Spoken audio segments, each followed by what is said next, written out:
My name's Daniel Bushell. The White House concerned about war crimes prosecution. Coming up. Lawyers file for Barack Obama's arrest. World's top war crimes attorney says he will get George W. Bush. And huge secret wars you're paying for that you don't even know about.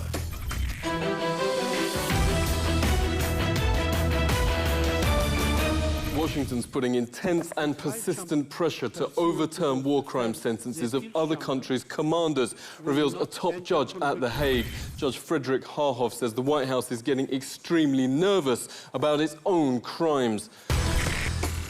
The court said commanders were responsible for war crimes their subordinates committed.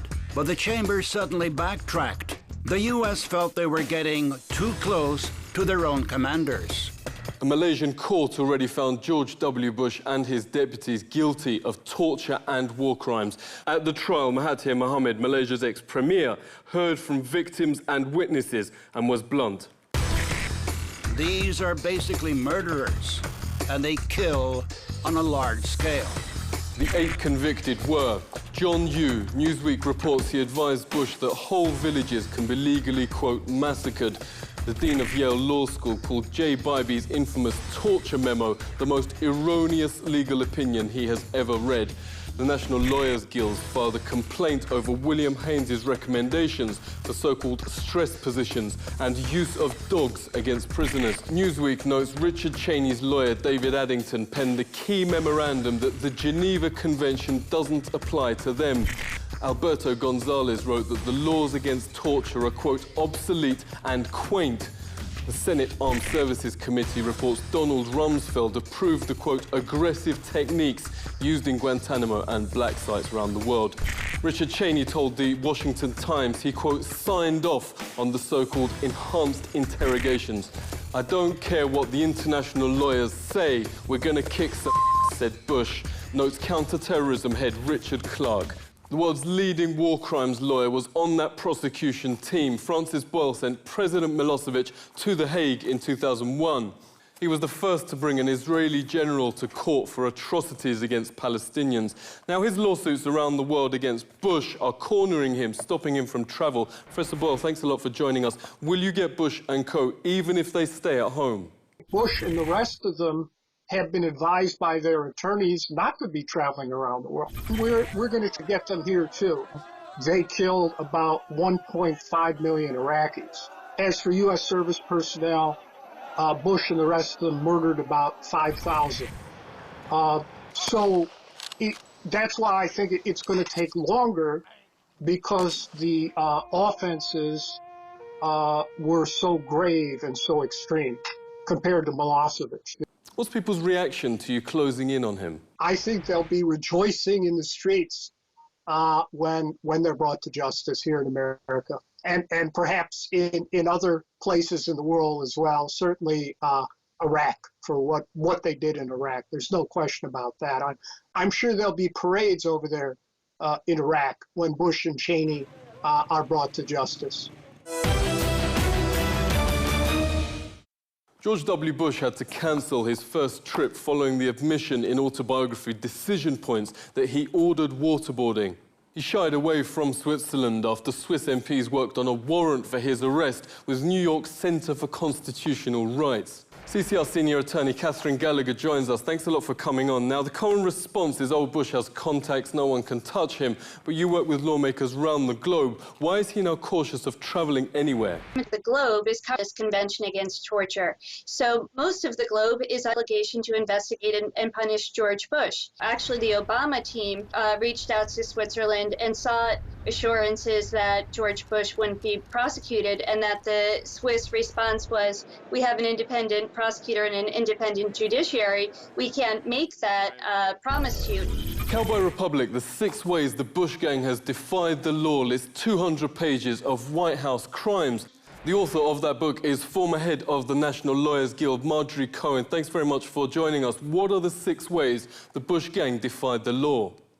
Okay, Daniel, and I just want to say, first of all, that there are many more than 6 ways, but I had to limit it So that's why I only chose 6, or the book would be as long as an encyclopedia. The first, and I think in some ways the most serious, is the illegal wars in Iraq and Afghanistan. This is a crime of aggression. Crime of aggression at Nuremberg was to be the supreme international crime. So then the second violation of the law is the torture regime that was set up by Bush officials and their legal mercenaries, John Yoo, Jay Bybee, and other lawyers. Third violation is war crimes, and torture is considered a war crime as well. But the killing of civilians, the targeting of civilians, 2 of the most notorious instances of war crimes, the Haditha massacre, where U.S. Marines basically executed about 24 men, women, and children in cold blood. It was just horrific at Haditha. And then the Fallujah massacre, which was done in retaliation for the killing of 4 Blackwater mercenaries, civilians were targeted. U.S. soldiers went house to house and took them out and shot them. They shot families crossing the river. Helicopters and snipers shot people. There were unknown numbers, hundreds of people that were killed in Fallujah. God bless America! Yeah! Then the fourth violation of the law is the prison camp that the United States maintains at Guantanamo. Then the fifth example of law breaking by the Bush administration was the illegal spying program, surveillance program, spying on Americans' conversations, and then a data mining program, very much like we've heard about lately from Edward Snowden. And then finally, the refusal to fulfill the law. When Congress would pass a law, frequently George W. Bush would sign the law and then attach what we call a signing statement saying, yes, I'm signing this law, but I am only going to follow the parts of it that I agree with. And the president cannot make the law under the U.S. Constitution. That's up to Congress.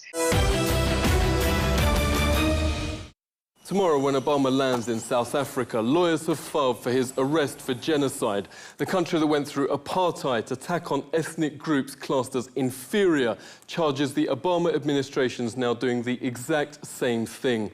Indiscriminate confinement of Muslims without charge and targeted drone attacks on Muslim civilian populations around the globe. They charge worse than apartheid, in fact constitutes genocide. The Muslim Lawyers Association brought the claim to prosecutors with attorney Yusha Tayyab. He joins us. It's great to have you on. Obama now expanding the war on terror to a war on whistleblowers and using drones over US soil. You note, as with apartheid, discrimination is spiraling out of control. It's a history that our people know, and so it's something we can identify with, and that is particularly pertinent to the South African community because, as you know, pre-94 we had extensive detention without trial in this country, and the comparative to the South African public is you didn't condone it then, why must you allow it to happen on an international basis now? And so this is a genocide, a torture, a perpetuated campaign against people of the Muslim faith. One of the judges in a Pakistani High Court judgment that we've attached to our complaint has declared the drone attacks to be illegal and has asked the UN to investigate it. He seems to want to joke about the drone attacks. He's recorded as having said at one of his balls held in the US that if any person's had designs on his daughters, he's got predator drones. But boys don't get any ideas. I have 2 words for you. Predator drones. You will never see it coming.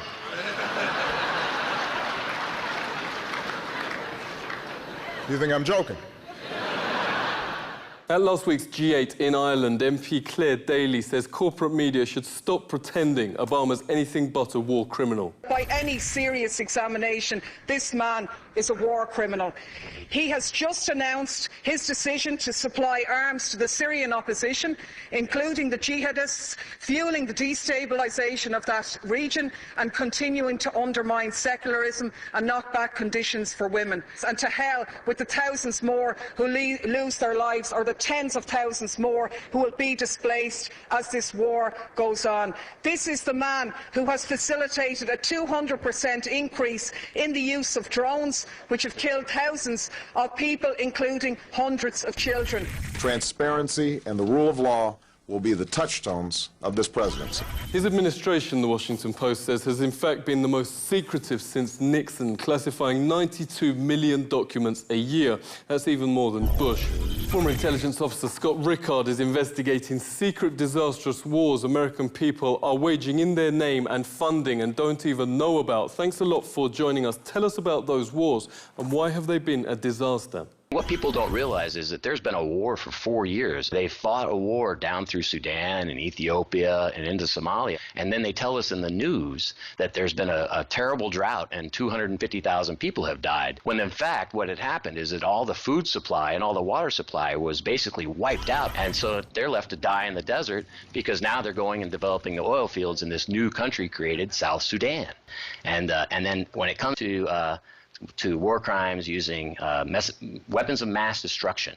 I mean, the depleted uranium-lined Hellfire missiles, and this is a fact, they're fired from Predator and Reaper drones. They deliver at least 10 kilograms of depleted uranium, which permanently contaminates the target areas. So when you go back in there, you're guaranteed, if you spend too much time, to get some form of horrific cancer that will kill you between 10 and 15 years.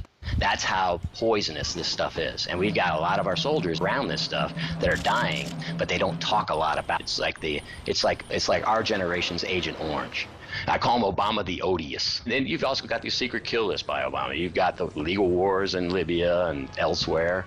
You've got, he started the covert war in Yemen and basically deposed another leader in that country.